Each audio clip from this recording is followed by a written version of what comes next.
A day in my life as a boarder nga nagstay sa Tagbilaran City. So karon guys, muli day taron sa Kalape. So nagsakay lang ko ani og tricab guys paingog Dao Terminal. But muhapit sa ko karyot sa ICM guys to grab something to eat. And while on the way ko paingog ICM, mao ni nalabyan namo ning SM Bohol guys. So gisugdan naman di ni siya og limpyo no. So itukod na gyud siguro ning SM, sure na gyud ni.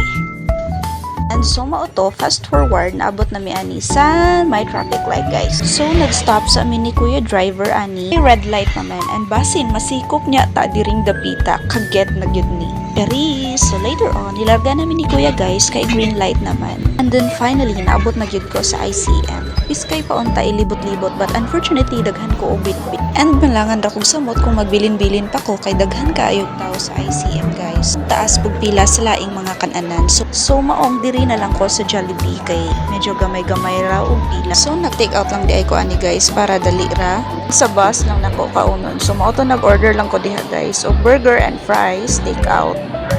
Then after ana nidong nako sa Dao Terminal sakay kog series guys. And samtang wala pa na puno, nagkaon-kaon sa ko ani guys. Kay kutas naman kaayo good. Ug sa dihang nitawag silang gi. Bago na lang pud nato kay mingawunon ra baning dako. Actually for the commute ra di ay ang person karon kay duty man si Langgi. Makahuhuhu na raman ta ani kay mahal naman day kayo ang pamasahe ron paingon og Kalabi. Maunang mas advantage gyud og nakay kagalingong sakyanan guys kay at least makasave kas pamasahe, gasolina na lang. Unja sa untaman nga nagtrabaho man ang ato ang service so mo na commute sa lang ta diring dapita guys.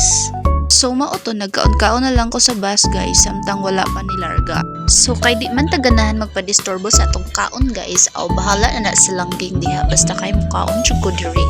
Then sakto pud kaayo kay after mga 5 minutes nilarga na gyud pud ang sakyanan. So maora to for now guys. Bye.